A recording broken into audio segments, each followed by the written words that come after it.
Você é aquele viciado em séries? Adora ir ao cinema? Nós também. Conheça agora o programa feito pra você, cinéfilo e louco por série de plantão. Está no ar o Claquete, com muita informação e um papo descontraído. Você ficará por dentro das suas últimas novidades de séries e filmes mais bombásticos do momento. Curta as teorias mais mirabolantes das suas séries e sagas preferidas. E entre na maior nostalgia com as trilhas sonoras que marcaram a sua vida. Pega a sua pipoca e fique bem relaxado, porque o Claquete está começando. Olá, pessoal do Claquete, estamos de volta. Quanto tempo, saudade de vocês, hein? Esses ouvintes da Rádio Pânico Brasil estão assim, morrendo de saudade da gente, mas estamos de volta. Eu sou o Vinícius Nunes, estou aqui com a dupla dinâmica André Cru e Ed Persona, e também temos um convidado, não é, pessoal? Salve Vini, salve Ed. Pois é, cara, eu não sou o Roberto Carlos, mas eu posso dizer, eu voltei agora pra ficar. Isso aí. E dessa vez não estou só. Ô Ed, chega mais aí na roda aí pra gente também apresentar o nosso convidado de hoje. Fala André, beleza, cara? Vini, um prazer estar de volta aqui no programa Claquete, da Rádio Pânico. Passamos aí um período de férias aí, mas o pessoal pensou que ia se livrar da gente, mas não vai se livrar de nós fácil assim não. Programa especial de volta aí nessa nova temporada, porque temos um convidado especial. E quem que é, Vini? Apresenta ele para nós. Nós teremos aí, dia 30, uma premiação brasileira que vai completar 10 anos, que premia os melhores e os piores do gênero de terror. E nós estamos aqui com o idealizador desse projeto, que é o Johnny. E aí, Johnny? Hello, bitches. Hello. Seja bem-vindo ao Claquete. Conta pra gente de onde veio a ideia do projeto, da premiação. Já são 10 anos, né? São 10 anos, a coisa toda começou como uma brincadeira, né? Porque fã de terror passa a vida inteira tendo ódio do Oscar, porque a gente nunca vê os nossos filmes preferidos sendo premiados lá, né? Aí a gente falou, quer saber? Foda-se, vamos premiar então. E aí, como que foi essa jornada nesses 10 anos? O que já rolou? Bom, começou no grupo do Facebook, a gente começou a colocar os lançamentos do ano assim pro pessoal votar, né? Começou com votação popular, aí depois de um tempo a gente parou de deixar o povo votar, porque assim, às vezes as pessoas escolhem umas coisas muito absurdas, né? E a gente montou uma equipe de críticos especializados no gênero de terror para poder assistir a todos os indicados possíveis e discutir direitinho para ver, né? Para não ter nenhum resultado absurdo, né? Então foi isso. O Johnny tocou num assunto interessante aí sobre as premiações, né? E eu já acho o Estatueta de Sangue um projeto muito interessante e muito importante, porque realmente dificilmente a gente vê filmes do gênero terror incluído aí nesse universo de premiação. Johnny, como digamos, especialista aí no gênero, o que é que você acha que os críticos, o pessoal que está envolvido nessas premiações tem contra os filmes de terror, cara? É porque quando você vai premiar um filme assim no Oscar e tal, geralmente você vai premiar alguma coisa que tá glamorizando um tipo de situação, né? Você não vai premiar um filme que mostra o quanto o sistema familiar é podre, o quanto a justiça é podre, entendeu? Então eles se sentem desconfortáveis em dar melhor filme para um filme que mostra uma família totalmente disfuncional ou que ataca um certo tipo de instituição do qual eles prezam, certo? Interessante isso aí. Isso tem mudado? Como que tem sido essa relação indústria e o gênero terror?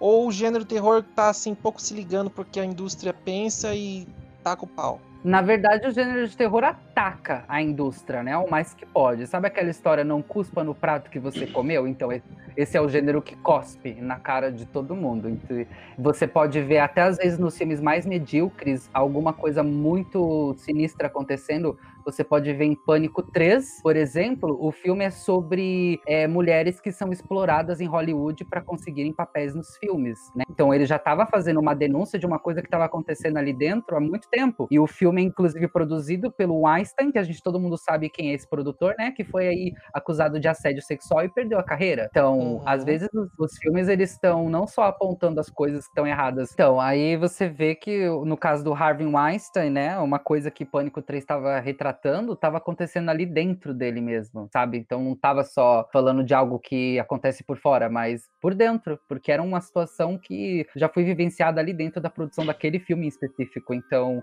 é difícil o Hollywood ou o pessoal do Oscar se juntar e querer premiar uma coisa que tá apontando suas falhas, seus defeitos e seus podres, entendeu? Igual a gente viu em 2017 ou 2018, se eu não me engano, na premiação do Oscar, que Corra concorreu, né? Foi o primeiro filme de terror ali nomeado em 18 anos, justamente porque ele tava jogando na cara da academia muita coisa, e eles se sentiram que se eles não premiassem Corra, eles eram exatamente o que o filme tava dizendo que eles seriam, racistas hipócritas. E aí teve toda aquela coisa do Oscar so white, né? Oscars branco, que não sei o que, foi toda aquela polêmica. Então, às vezes, quando eles dão o braço a torcer por um filme de terror, é quando ele pega pesado justamente onde a ferida dói, né? Assim, digamos. Senão, Corra não teria ido pro Oscar se não fosse isso. Agora, os filmes de terror, ultimamente, é até um pouco perceptível isso, eles estão meio que mudando, assim, com relação às suas propostas, né? Eu não sei,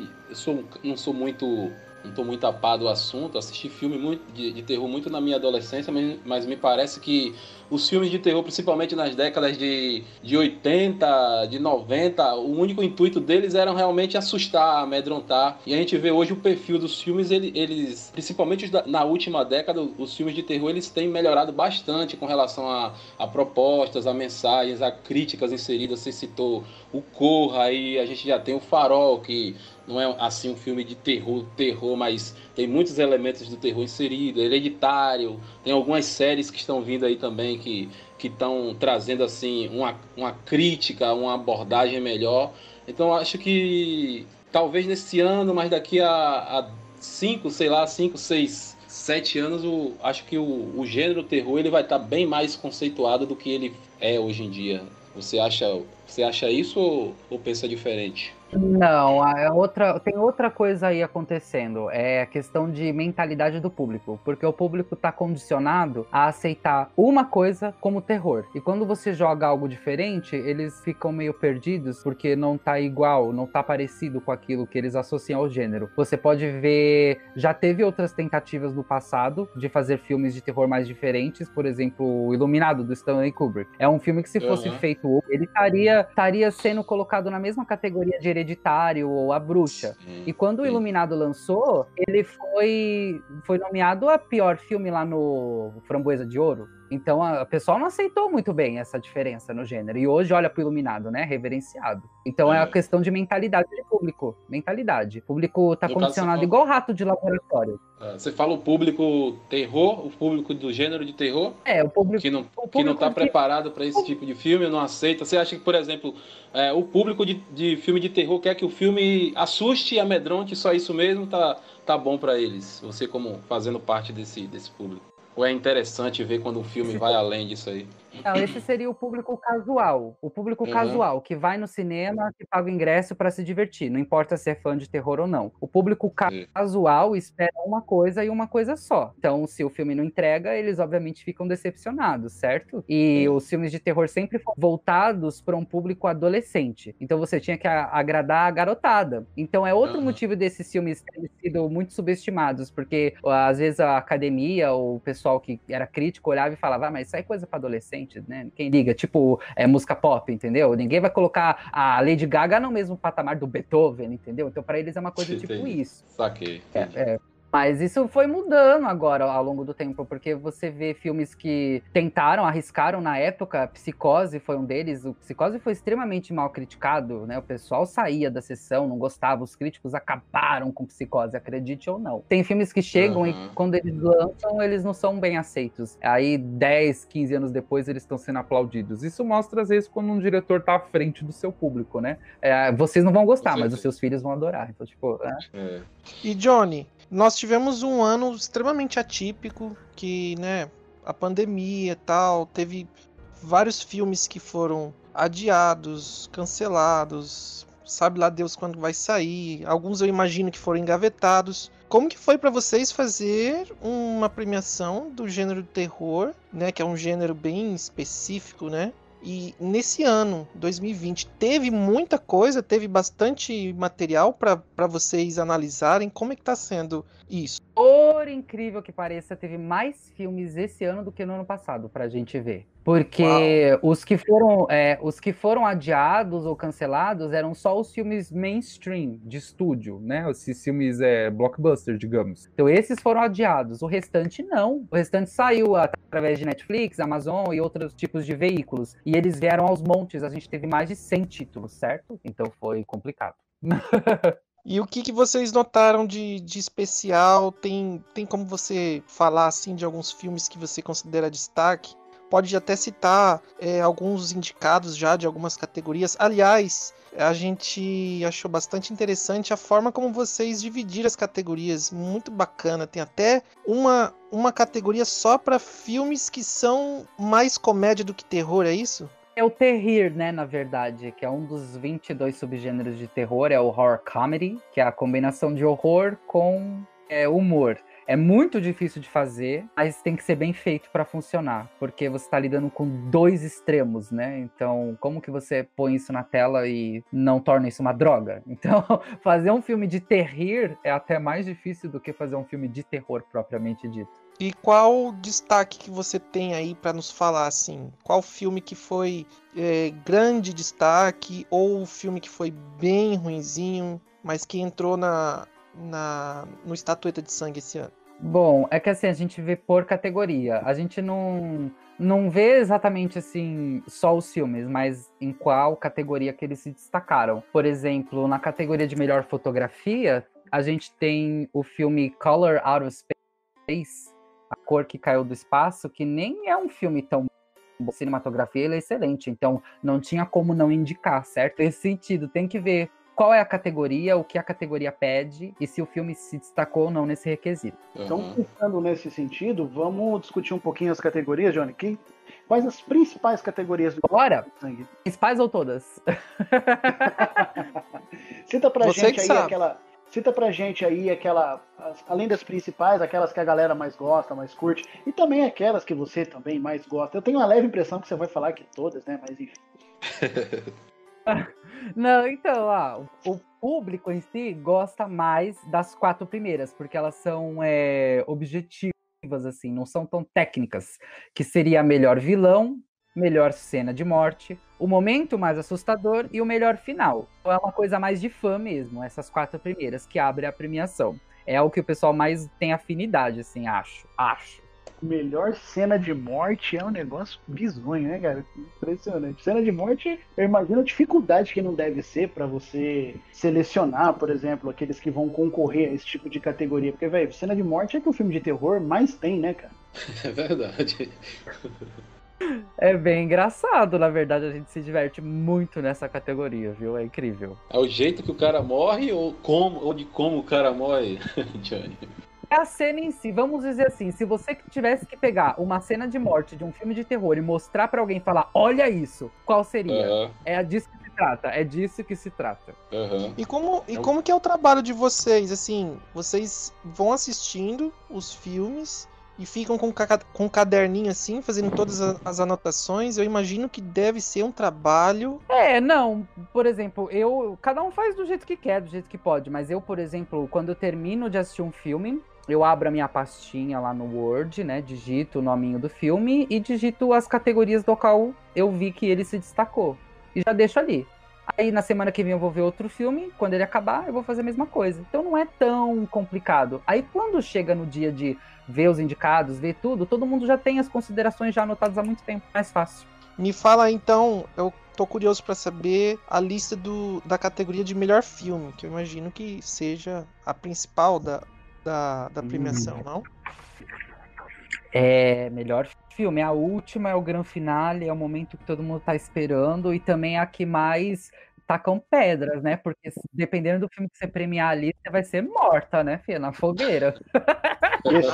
E esse ano vai ter um rapaz bonitão apresentando ela lá, não sei quem que é, mas vocês vão ver no dia da premiação.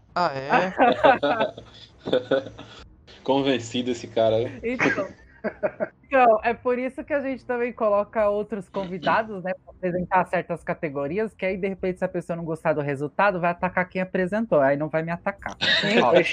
No caso, quem vai ser, no caso é a minha mãe que vai ser ofendida, né? Mas enfim. Exatamente. Tá tudo É certo. você que vai apresentar, você que vai levar o hate, querida. Gostei dessa estratégia aí. Eu também, eu gostei. Precisamos agregar o Johnny às esferas do plaquete mais vezes, porque tem umas ideias muito boas. Conta aí Ai, pra ai. gente Não, os mas melhores vamos- filmes. Ok, os indicados a melhor filme do Estatueta de Sangue 2020 são O Chalé. Vocês viram esse filme? Não. Não, eu vou dar um breve resumo para vocês. Sobre duas crianças que são umas pestes, uns pirraça, e eles ficam ainda piores depois que a mãe deles, ai que horror, gente, comete suicídio. E aí o que acontece? Eles estão morando só com o pai, e o pai arruma uma namorada nova, então você sabe, criança não gosta de madrasta, né? Então começa a tratar a mulher que nem lixo, essas coisas. Só que tudo piora quando eles vão passar um fim de semana num chalé, durante as férias de inverno, ou seja, gelo pra tudo que é lado, e eles descobrem que a namorada do pai é uma sobrevivente de um antigo culto estilo Jim Jones. Misericórdia. É pesado. Temos também o filme Doutor Sono, né? Que é a continuação do Iluminado. Vocês assistiram? Esse eu assisti. E eu gostei. Esse foi muito bom, um trabalho Muito ali bom. excepcional. E é um filme difícil de fazer, porque você tem o filme do Iluminado do Kubrick, que não segue o livro do Stephen King, né? O Kubrick fez um filme de terror levemente inspirado no livro do Stephen King, mas não tem quase nada. E aí, como que você pega pra adaptar a continuação? Como que você pega o livro do Dr. Sono e fala, eu vou adaptar? As pessoas vão associar o filme do Kubrick. E vai ser difícil, porque você vai fazer uma coisa... você vai fazer uma coisa que não vai continuar o filme do Kubrick. É um desafio, certo? Como que você faz isso funcionar? Mas eles conseguiram fazer com que o filme fosse uma adaptação fiel do livro Dr. Sono e uma continuação fiel do filme do Kubrick. Então ele funciona dos dois jeitos. Não tinha como não indicar a melhor filme, não tinha como. Foi um trabalho, assim, desafio. As duas obras são bastante aclamadas, né? O livro, né? E o filme. Então acho que eles foram super inteligentes nesse quesito aí de trazer o aspecto, a essência do Iluminado para o Dr. Sono, sem descaracterizar ou desvalorizar a obra do Kubrick, né? Isso aí eu achei bastante interessante. Foi bem inteligente. É muito bom filme. Exatamente. E é difícil de fazer isso. O terceiro indicado a melhor filme é o filme chamado Swallow, Devorar. Vocês já ouviram falar desse filme? Esse aí eu também nunca assisti, não. Não, e só pelo nome já me deu 5 tipos de medo diferentes um do outro. Pois é.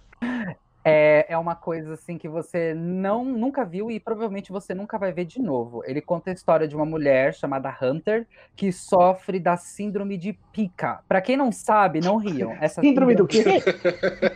Pica. É sério isso, gente? É sério? Existe. Ai, meu Deus do céu. O pessoal não tem um nome assim, um pouquinho menos obsceno pra pôr na síndrome, não? Tem síndrome de pica. Por que não colocou síndrome de Jeba, síndrome de Benga, qualquer outra coisa? Não sei. Pois é, gente, eu não sei, mas é uma síndrome real, ela existe. Se escreve com K, se isso ajuda. Não. Não ajuda? Não, mas segue aí na síndrome na síndrome do membro aí. Continue. Ai. Não, eu vou explicar. A síndrome de Pica, gente, é um transtorno onde a pessoa sente vontade de comer ou engolir coisas não comestíveis, tipo plástico, vidro, pedaços de papelão e whatever. Tá louco? Isso é um transtorno real. E aí a gente no filme acompanha a tragédia, né, que é a vida da protagonista que sofre disso. E aí você fica, meu Deus, o que será que ela vai engolir agora? No caso é um terror mais visual, né? Um terror gráfico, né? É um pouquinho, mas ele não exagera na dose, não. Tanto que muita gente fala, nossa, mas esse filme é mais drama do que terror, porque ele tem cara de filme de Oscar, viu? Mas não tem como se chamar isso de drama. Eu mesmo, quando eu vier engolindo uma bolinha de gude, eu comecei a rir de nervoso. Nossa, é pesado, né? Mas é uma história muito bem contada e é uma coisa que original, assim, a gente não vê todo dia e acho que a gente não vai ver de novo tão cedo. Filmaço, super, muito emocionante também. Então, vamos lá. O próximo indicado dessa categoria é Antebellum, A Escolhida. Tá aí um filme que tá gerando muita polêmica. Tem gente que tá saindo no tapa por causa desse filme. E tudo tem a ver com o mal do século, talvez, né? Um dos maus do século, que é o racismo. Gente, esse filme é pesadíssimo, pesadíssimo. Por exemplo, todo mundo aqui já viu filme sobre escravidão, amistade, essas coisas, certo? Agora, põe isso. Esses filmes já são pesados por si só, já são difíceis de assistir, certo? Agora, põe isso em contexto de filme de terror. Ai. Só de imaginar já... Esse é o filme novo esse é o filme novo do Jordan Peele, né? Não tem nada a ver com o Jordan Peele. Um dos produtores de Corra está envolvido na produção, mas o Jordan não está. Mas o que pega não é nem essa premissa. O que pega é que um filme tem um twist, uma coisa meio M. Night Shyamalan, e é isso que tá dividindo muita gente. Mas eu vou deixar para a imaginação de vocês. Isso é bem divide bastante opiniões, né? E o plot, se o plot estiver inserido diretamente com a trama, né? E se ele não for legal, acaba que estraga o filme todo. É uma coisa de gosto, ame ou odeie, mas dificilmente você vai terminar esse filme e dizer que ele foi ruim. Dificilmente. Mas ele é forte, e tem gente que não consegue terminar de assistir. Ô, louco. Bom, o próximo indicado a melhor filme é O Homem Invisível, do Lin-Manuel. Esse acho que vocês viram. Isso eu vi. Vi sim. Ótima reimaginação. Vi, eu vou fazer, tá na hora do jabá aqui, tem uma crítica minha muito boa, não é porque eu que escrevi, imagina, mas tem uma crítica muito boa minha lá no Top Verso. Se vocês querem saber se é bom ou não, dê uma conferida lá. Eu adorei O Homem Invisível, cara. Eu gostei bastante, agora eu não curti o final que deram pra Cecília ali. Sinceramente, achei que... Nossa, mas o final foi lindo! Não, o final, eu falo... o encerramento do arco dela. Acho que ela saiu daquela história ali muito fria, muito, sei lá, não acho que é um final legal, não. Mas enfim, é uma visão particular. Não, a questão não é o que ela fez, é de como ela procedeu depois daquilo ali, se demonstrando uma pessoa super fria, entendeu? Mas Ed, assim, vamos pensar assim na jornada da personagem, desde os primeiros minutos do filme, onde ela tenta fugir de um relacionamento totalmente abusivo, entendeu? Aí depois de tudo que ela passou, até chegar nesse ponto do filme. Então, assim, você vê uma transformação na personagem. Isso é decorrente, é consequência de tudo aquilo que ela passou desde os primeiros minutos do filme, assim, entendeu? Então eu acho uma mudança bem plausível, assim. Ela chegou num ponto em que ela entendia que o único caminho em que ela poderia se livrar daquilo tudo era dando fim à vida do cara, entendeu? Então eu curti, cara. Eu achei uma imaginação assim bem bacana. Não, eu não tô me referindo ao ato que ela fez, é de como ela se portou depois do acontecido, entendeu? Se demonstrando uma pessoa fria, extremamente fria, e inclusive se comparando até ao próprio marido, né? Em termos de emoções. Eu achei meio estranho aquilo ali, mas enfim, é um filme muito bom. Não chega a... Eu posso dizer que eu não vi frieza, spoiler, desculpa quem não viu, mas no final ela dá ela respira, sabe? Ela dá aquele... Ela respira, e aquilo ali foi a cereja no bolo. Foi a cereja no bolo, aquilo ali. Foi lindo. Veja, só pra justificar o meu desgosto assim, com relação à emoção dela, né? Depois do que ela fez, veja como o detetive olha pra ela. E como ele olhava antes e como ele olha depois. Nossa, a Cecília, você fez isso e tá assim desse jeito mesmo? É você realmente? Eu achei que mudaram demais assim a questão emocional dela, né? De como ela se portaria depois de tanto trauma, depois de tanto sofrimento, ela sair daquele jeito ali de cabeça erguida, como se estivesse satisfeita e ainda carregando o traje, deixando a entender que possivelmente ela poderia usar aquilo ali para se tornar uma justiceira, digamos assim. O filme abre essa possibilidade. Não, acho que não. Mas enfim, é lindo. Os maridos abusivos que se cuidem depois da Cecília ali, viu? Ela vai botar o traje e vai partir pra dentro.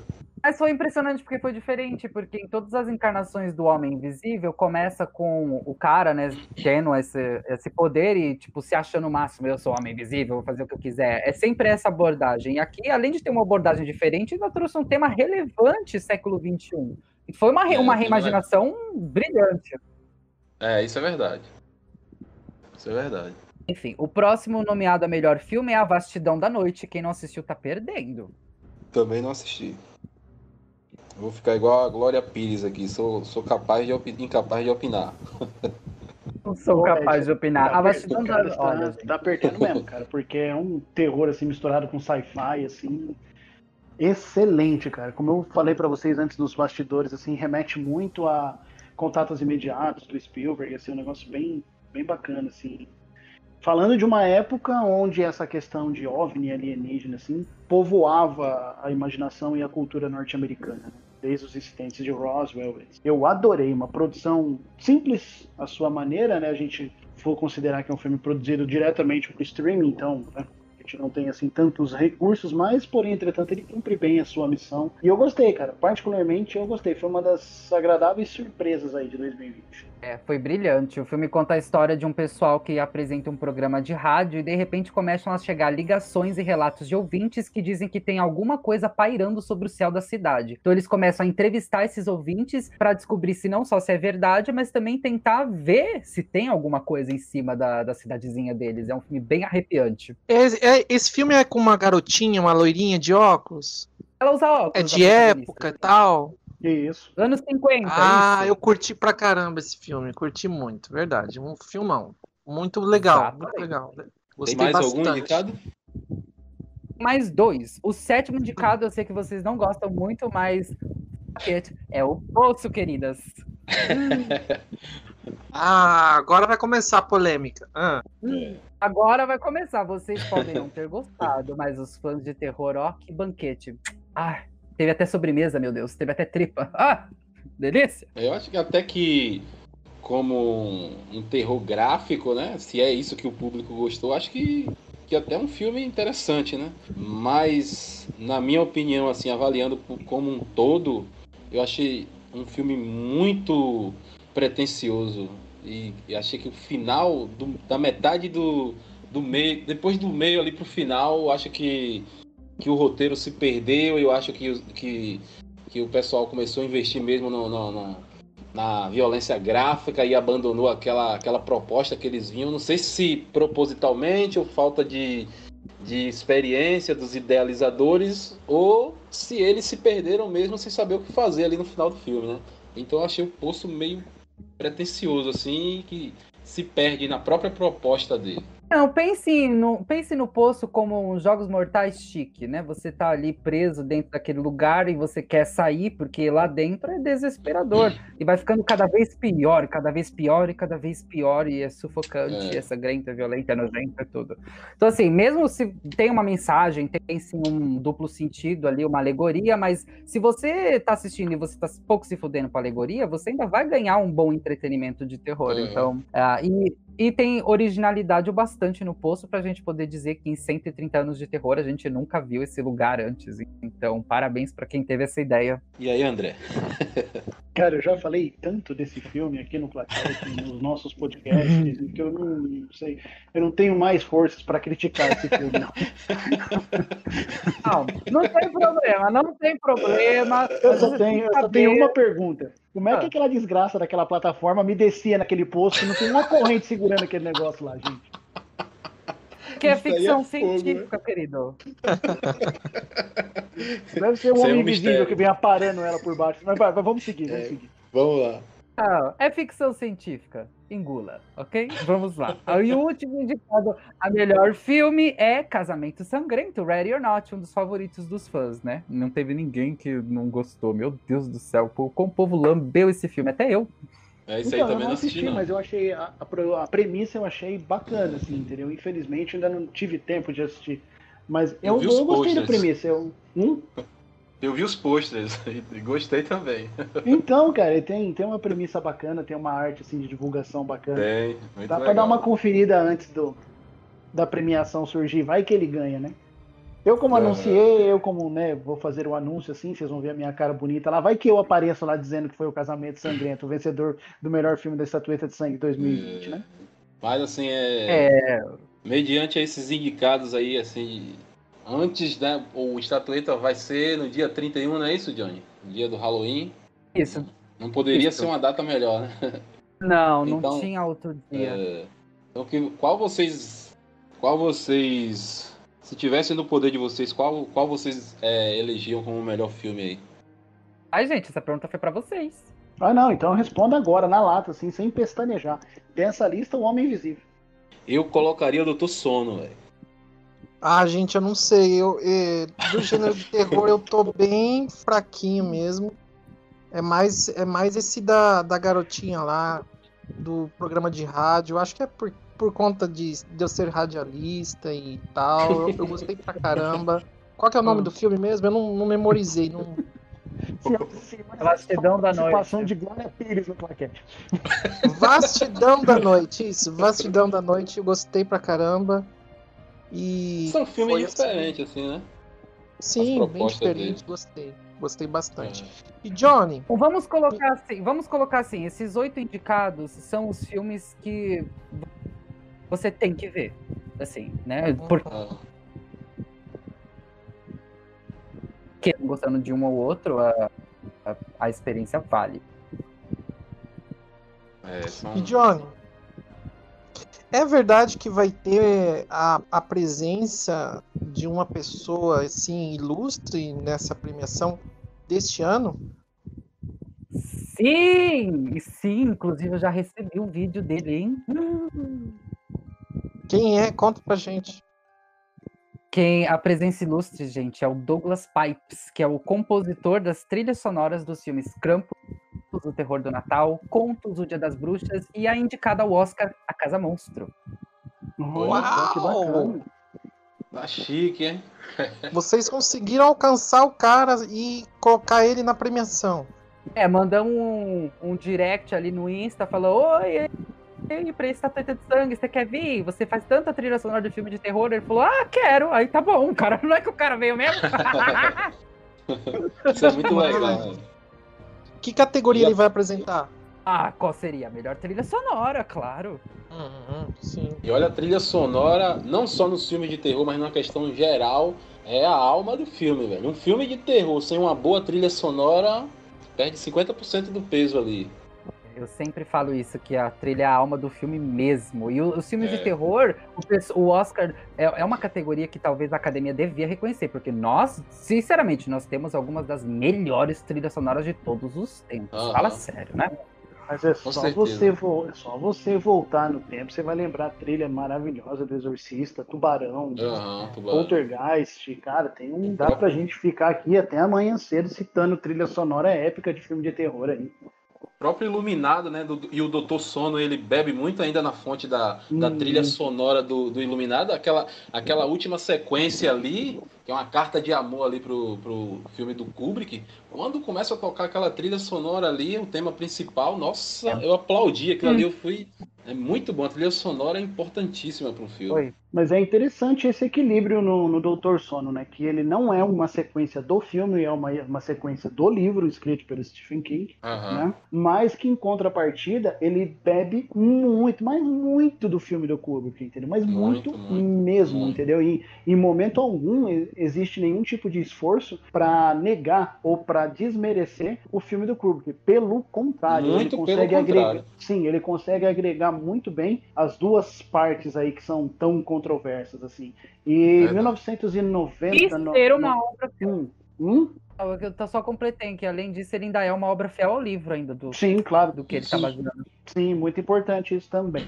E 1990, 1992, o nosso amigo Stephen King, ele bancou a produção de uma minissérie em 4 capítulos aí, em que a história do livro era transposta para essa minissérie com toda a fidelidade possível, entendeu? Então era muito diferente do filme do Kubrick, como o Johnny mesmo disse. O filme do Kubrick só se inspirou levemente na obra do King. E, enfim, como mídia televisiva, como série de TV, era muito cansativo assistir. Porque o Iluminado não é. Porque o Iluminado não é dinâmico, entendeu? O filme do Kubrick, ele é dinâmico, ele tá acontecendo alguma coisa a todo tempo, o ambiente de tensão e terror é palpável no ar, entendeu?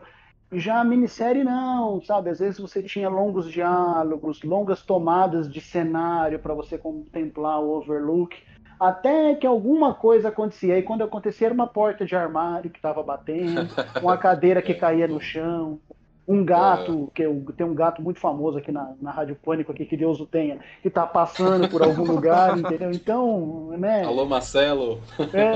Um abraço aí, chefe. E os flashbacks. Não podemos esquecer dos flashbacks intermináveis, né?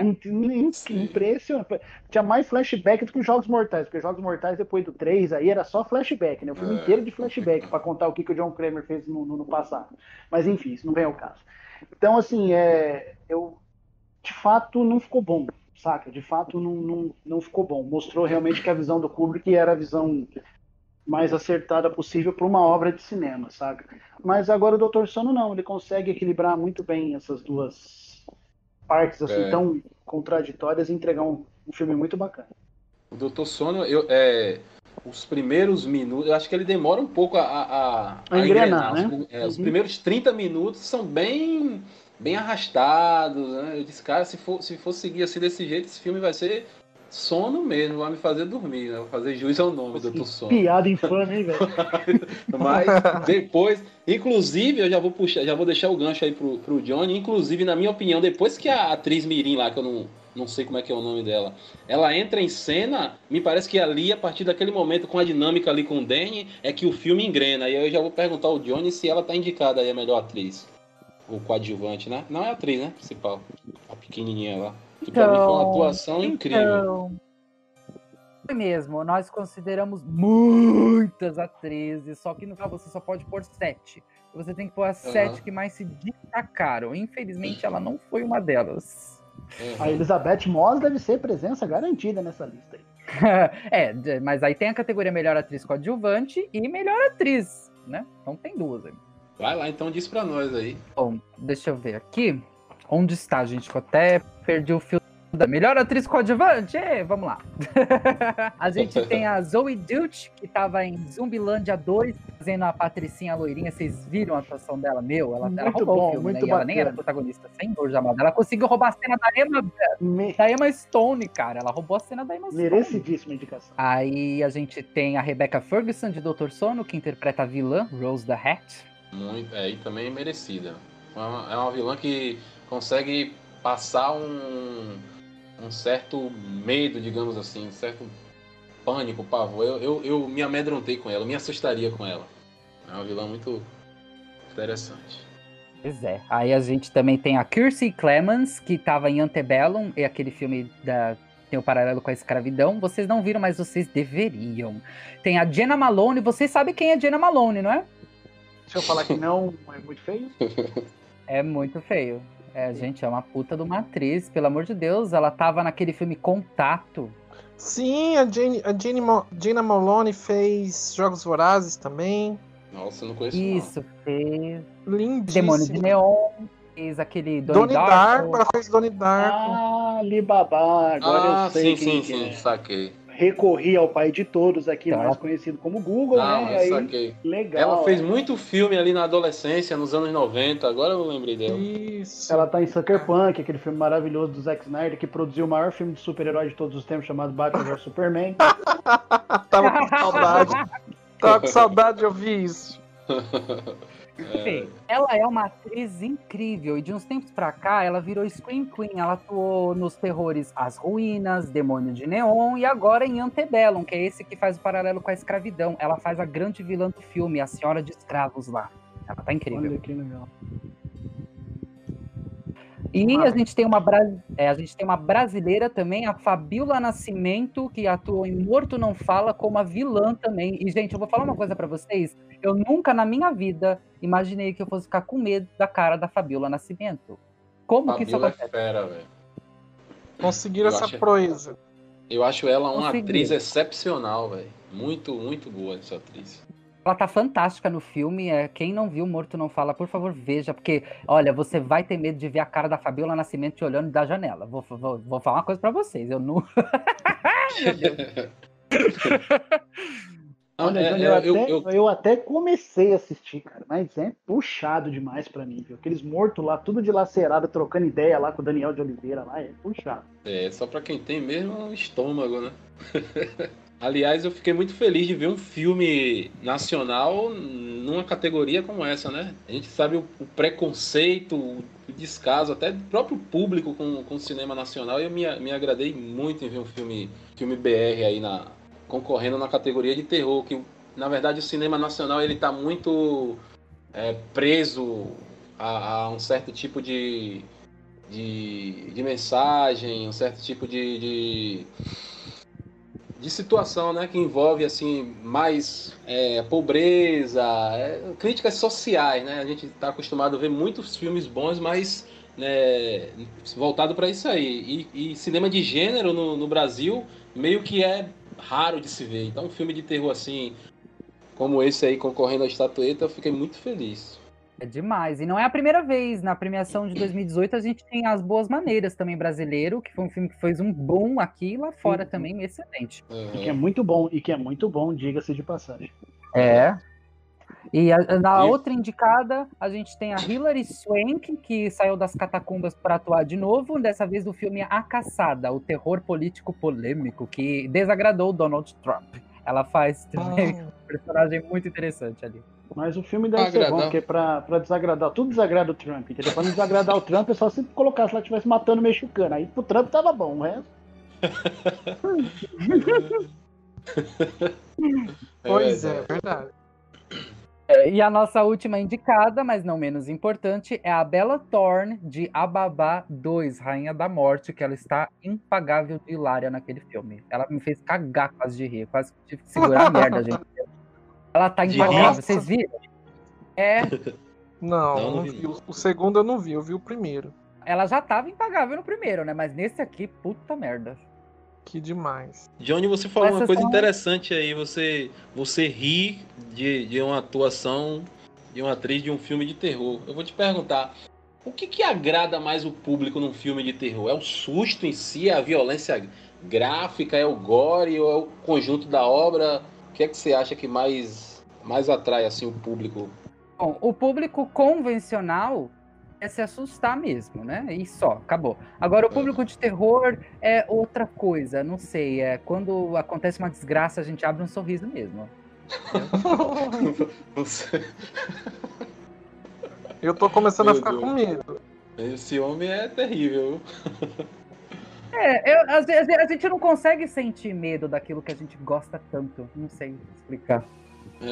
Eu sei.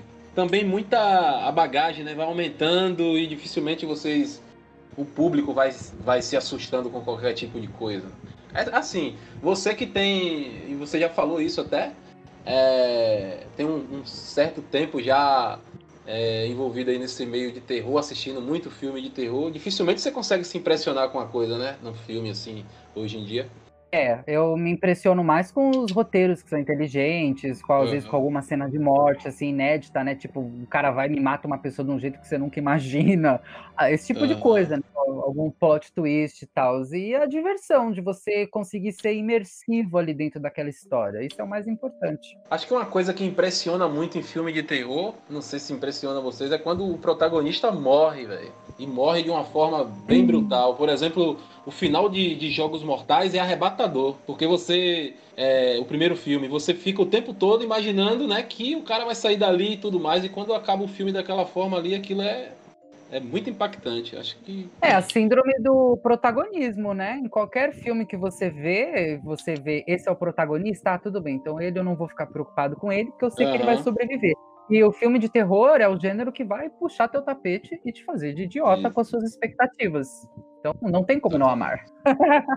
Não, de acordo, né? Tipo o final de Arraste-me para o Inferno, tal, que a mina acaba, né, fazendo jus ao título do filme, né? Aliás, inclusive numa cena maravilhosa que eu me lembro que eu assistindo aqui em casa junto com a minha digníssima senhora, entendeu? Eu não me caguei porque não tinha merda pronta, porque senão eu tinha ido, velho. Porque é uma cena terrível, velho, entendeu? Então, assim, eu sou público convencional, como o Johnny classificou aí. Eu sou público, quando se trata de filme de terror, eu sou público convencional, entendeu? Se a história é boa, se traz uns sustos legais, se tem um conteúdo bacana, assim, eu assisto e vou que vou, entendeu? Agora tem uns que é duro de assistir. Assim, tem uma categoria no Estatueta, eu tava vendo aqui, que é o momento mais assustador, e a gente tava falando com o Johnny, Essa diferença entre se assustar e ter medo, né? A gente falava do Exorcista, que é um filme que, mesmo depois que acaba, você ainda fica com aquele senso de medo, você se assusta com a vassoura caindo, com a porta rangindo, e é diferente do momento mais assustador. Eu achei essa categoria muito interessante. Inclusive, nós aqui do Claquete vamos estar apresentando aí lá no dia 31 no Estatueta essa categoria de momento mais assustador. Categoria interessante, né, John? Uma categoria difícil, muito difícil de decidir. Mas eu imagino mesmo. Às vezes, a gente tem um quadro aqui dentro do Popverse, que inclusive é o Ed que gerencia lá a produção desse quadro, que chama Foca na Cena, que a gente escolhe um momento marcante dentro de filmes inesquecíveis.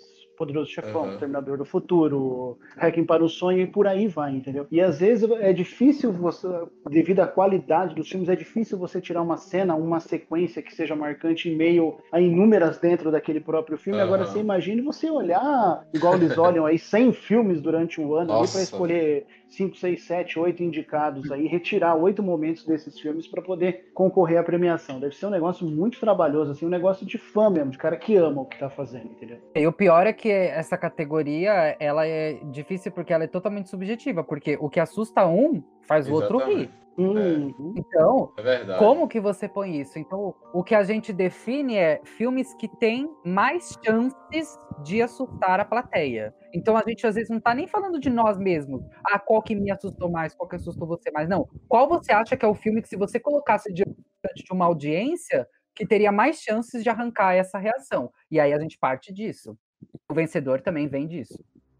Geralmente jump scares, né? Não exatamente jump scares, né? Porque a maioria dos fãs de terror odeiam eles. Então, não é necessariamente. Mas, assim, é o momento. Por exemplo, já viram aquele filme Navio Fantasma, certo? Sim. Aquela cena de abertura em que todo mundo é partido ao meio meu Deus do céu. O resto do filme é bizarro, Então, mas o resto do filme mas aquela cena exatamente. Então, por isso que a gente faz o momento mais assustador. Nossa, o Homem Invisível tem um momento que eu quase caía. Eu sou medroso, eu sou suspeito a falar porque qualquer coisa no filme de terror me assusta. mas tem um momento no Homem Invisível que ela tá ali na parte de cima ali no sótão, tipo de sótão, e que ela olha pra escada assim, joga a tinta que aquele cara tá ali, e puta que pariu, que é isso aí? Quase o coração saía pela boca. Velho do céu, eu dei um pulo no simpático sofá da minha cama, pulei pra trás do sofá, pulei pra trás do sofá, o negócio foi ali. Mas eu não sou pleito de análise pra nada, porque eu me assusto com tudo, né? Eu tomei susto assistindo Gremlin, velho. E aí você vai falar, o Grinch me assusta? Você vai falar o quê? Mas que o filme de terror é complicado, porque eu falo uma coisa pra vocês: um filme de terror pode te dar 50 sustos e ainda ser ruim. Acontece. É verdade. Acontece.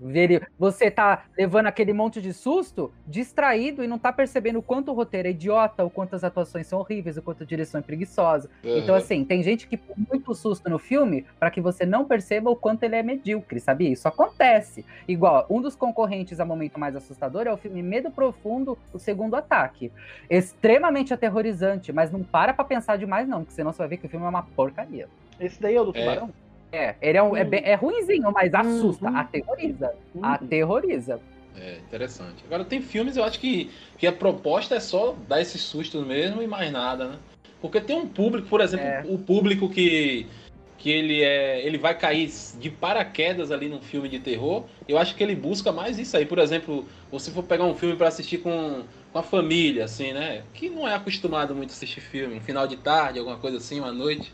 Eu acho que um filme que tem muito jump scares, ele funciona melhor do que, sei lá, um filme mais bem elaborado de roteiro. Então acho que tem público para tudo, né, cara? Mas aí não seria um argumento um pouco hipócrita? Porque pensa bem, você pega para ler, por exemplo, um livro de terror. Nada vai saltar da página para te assustar.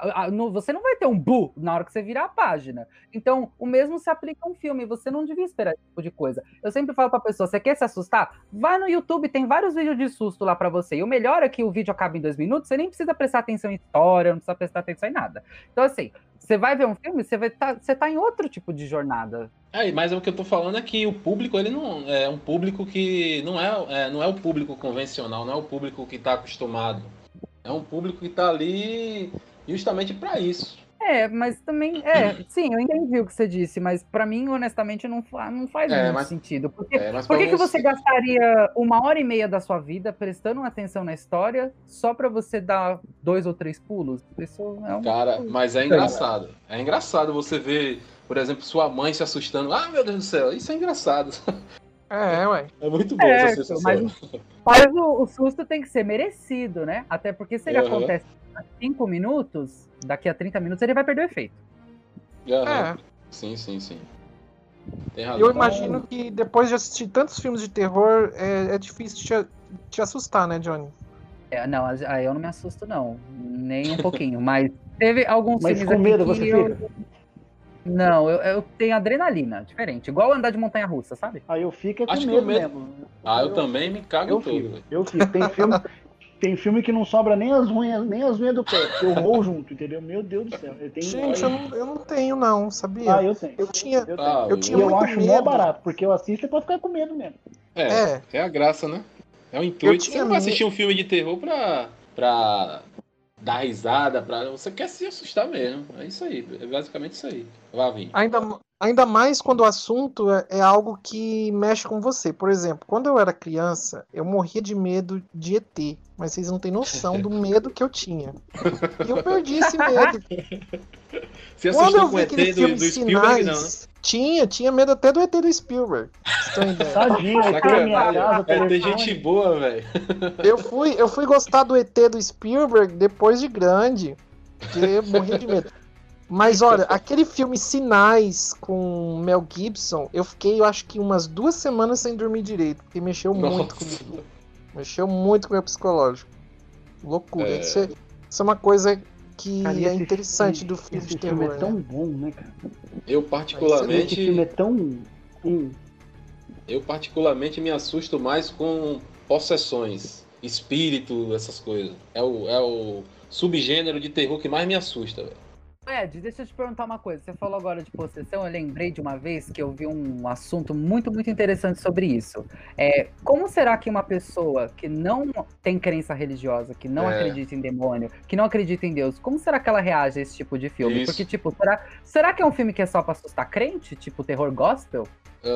E interessante que por conhecimento porque é uma coisa a se pensar, porque tá totalmente atrelado a um conceito religioso que a gente tem desde criancinha, Deus, diabo, bem e mal, entendeu? Então é uma coisa a se pensar. Como é que um ateu reage a esse tipo de filme, entendeu? Por coincidência, eu tava conversando com uma amiga minha há umas semanas atrás, justamente isso. Ela não tem crença, né? Se intitula ateia e eu perguntei pra ela e ela é um dos gêneros que ela curte mais. Aliás, se ela estiver nos ouvindo aí, um abraço pra você, Bianca. E é um dos gêneros que ela curte mais, que é o terror. E eu perguntei pra ela, como que você, não tendo nenhum tipo de crença, você consegue se assustar com, por exemplo, filmes de possessão? Ela disse que vai mesmo na adrenalina, no clímax que o filme constrói ali, que consegue, mesmo sem a pessoa ter uma crença, consegue assim te assustar. Ela até falou como exemplo a Bruxa, né? Que tem um clímax todo envolto tudo aquilo ali. Não é somente a possessão, né? Tem a trilha sonora, tem a ambientação, tem o jeito como a pessoa se porta, né? Muito esse negócio de possessão vai muito também das expressões corporais. Por exemplo, o Exorcista mesmo, vê aquela menina retorcendo a cabeça, acredita que aquilo ali foi assustador para todo mundo. Vê andando de 4 assim, ao contrário. Então tem bastante disso aí, né? Do que se cria. Não é só a possessão, eu acredito. Sim, é importante o gênero de terror ele ser acessível para todo mundo que vai assistir. Então, quando você vai fazer um filme, por exemplo, de demônio, de inferno, é importante que você trate o seu demônio como um monstro, certo? Fictício. Porque se você liga demais à religião, você acaba limitando um pouco a sua audiência. E para pra pensar na questão dos vilões de terror. Porque, primeiramente, o seu monstro tem que ser um vilão. Olha, o Chuck, até hoje ninguém conseguiu deter ele. O Fred Krueger, o pessoal se descabela e não consegue deter o Fred Krueger. O Jason tá aí, ó, que ninguém consegue se livrar daquela porcaria. Aí o demônio sai de dentro do inferno pra possuir a rapariga, chega um cara, faz uma reza, pronto, acabou. Como assim? Verdade. Entendi. Sabe? Quem representa mais a explicação perigo? a explicação tá aí, porque o demônio não tem tanta força de vontade quanto os outros. O demônio não tem. E Jason é pior do que o demônio ainda. Então, é uma coisa pra você parar pra pensar. Qual vilão representa mais ameaça? Se eu tivesse um filme de terror, eu ia ter mais medo do Chuck do que do capeta que tá possuindo a menina. Honestamente. Certeza. Porque o perigo representado é maior. Quantas pessoas o Chuck matou versus quantas atrocidades aquele capeta fez? É verdade. E é fácil Olhando de por esse resolver, ponto, né, velho? Falar, peraí, você tá aqui, capeta? Peraí, que nós vamos conversar já. Vou trazer aqui um água benta, uma cruz, um padre e tá resolvido o problema. Tudo acaba em reza. Eu falo, eu tô no culto ou tô no cinema? Mas é interessante isso, né? Que às vezes deixa um filme um pouco meio que previsível e até ofusca assim, a premissa, a narrativa. Porque se o cara faz uma reza e expulsa, por que demora tanto assim pra tirar logo aquele bicho do corpo do cara, né? É uma coisa que se torna meio... Isso cria furo de roteiro. Você vê Invocação do Mal. O casal Ed e Lorraine chega na casa. Eles chegam na casa, olha pra família e falam, sua casa tá assombrada, tem um demônio aqui dentro. Mas eles ainda assim levam um mês pra fazer a porcaria do exorcismo. Tipo, pra quê, gente? Não. Viu que tem um negócio lá? Por que você demorou tanto? Faz logo, tá esperando né? ninguém morrer? Tá esperando alguém morrer pra fazer? Ah, pelo amor de Deus. Verdade. Cria muito furo no roteiro mesmo. E Johnny? Prolonga-se uma coisa que se resolveria nos 10 primeiros minutos, né?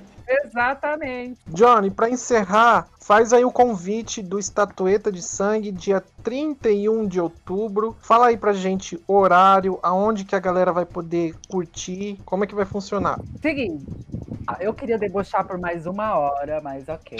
Me convida de novo, porque eu adoro deboche. Vamos lá. Tava muito bom. Mas você tá super convidado, cara. Super convidado.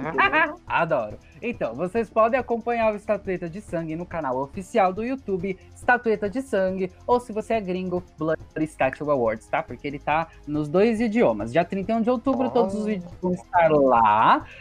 Todo mundo legendadinho, bonitinho, os gringos com legenda em português, os brasileiros com legenda em inglês, tá? Só não tem legenda em espanhol, não. Quem quiser ativa lá, porque eu não sei falar espanhol, senão eu colocaria a tradução.